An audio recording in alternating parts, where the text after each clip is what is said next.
Olá meus amigos, olá minhas amigas, vós que me acompanhais pelas redes sociais, sabeis que quando estou aqui para fazer um vídeo é para ajudar vocês. Hoje eu quero mais uma vez reforçar o conhecimento da história de Constantino, o imperador romano que fundou a Igreja Católica, a conhecida Igreja Evangélica de hoje, depois da Reforma Luterana.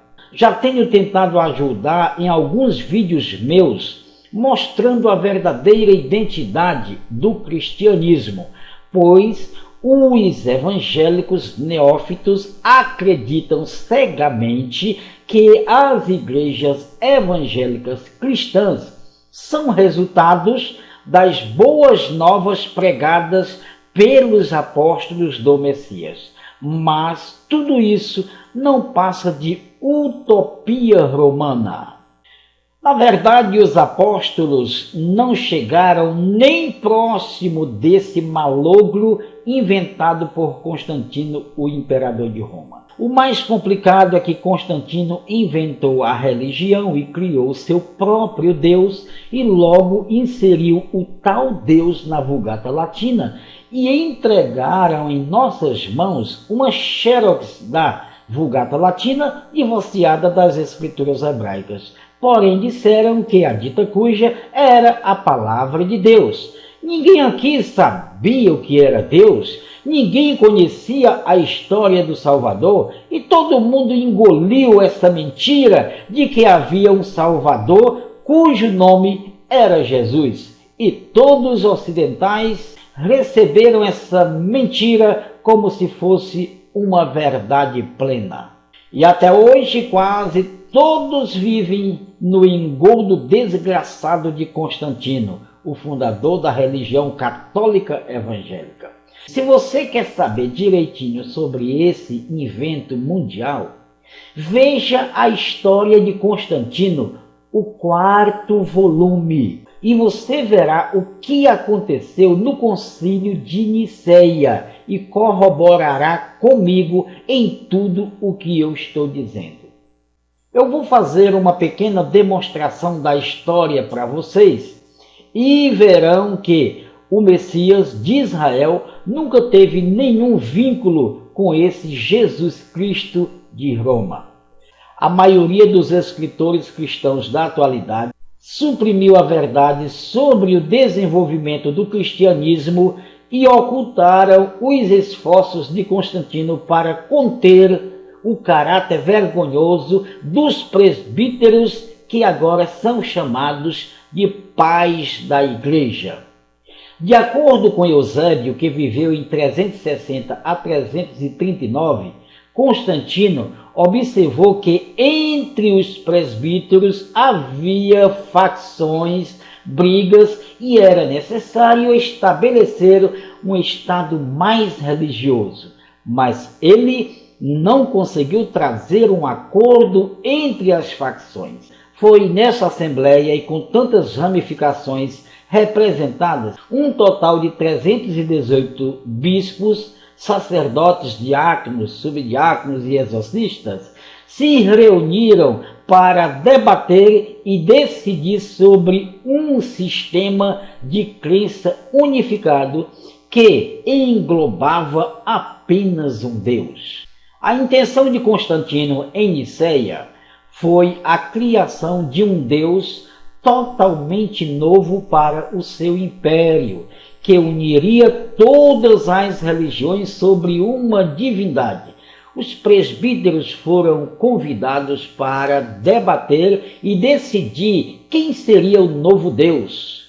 Os delegados discutiram entre si, expressando motivos pessoais para a inclusão de determinados escritos que promovessem os traços mais delicados de sua própria divindade especial.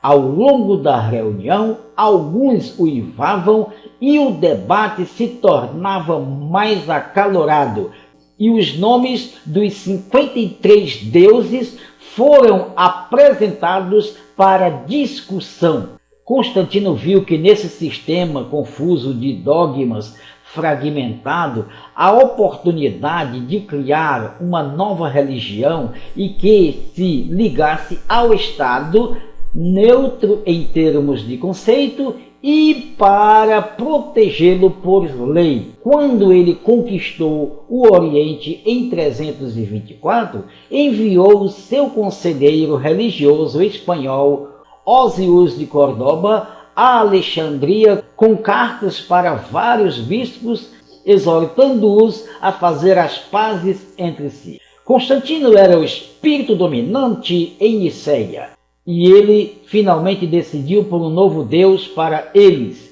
Ele determinou que o nome do grande deus druida Esus deveria ser juntado com o deus oriental Krishna, Krishna, que em sânscrito é Cristo, e assim Esus Krishna seria o nome oficial do novo deus romano.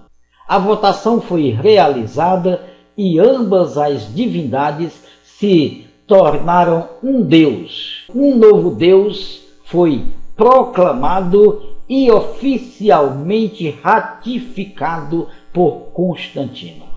Com as suas instruções cumpridas, Constantino então declarou aos presbíteros que os manuscritos mais antigos, não oficializados por ele, fossem todos queimados. Declarou que se encontrasse com qualquer homem algum manuscrito antigo, esse seria cortado seus membros, decapitado. Isso se vê que os escritos dos presbíteros anteriores ao concílio de Niceia não existem mais, com exceção de alguns fragmentos que sobreviveram. Assim se ergueu a grande denominação mundial chamada Igreja Católica Antiga. Essa igreja foi oficializada Igreja Universal nos anos 382 pelo Papa Teodósio. Depois de 1150 anos de sua oficialização, suas imoralidades dogmáticas cresceram assustadoramente a ponto de chamar a atenção de um padre católico chamado Martinho Lutero. O dito cujo promoveu uma revolução dentro do sistema romanista, o que chamaram de Reforma Protestante. Digo isso porque o chefe da organização não demonstrou quase nada de reforma. Martinho Lutero deixou passar muitos dogmas e crendices para o outro lado da história conhecida como Reforma. Martinho Lutero levou para a Igreja Reformada a crença do inferno de fogo, o dogma da Trindade, a crendice de uma alma dentro do homem, o dogma que diz que os bons vão para o céu, as comemorações de Natal e festas de aniversários, dia de santos, o uso de velas, e o pior disso tudo foi trazer para os reformados ocidentais o deus pagão criado no concílio de Niceia, o Jesus Krishna, o que já era conhecido mundialmente como Jesus Cristo, que mais tarde seria reconhecido no mundo todo como Jesus Cristo, o Salvador da religião católica. Interessante que até hoje chamam de reforma esse movimento carismático do padre Martinho Lutero. Porém, se você observar, verá que a igreja cristã é apenas um ramo cortado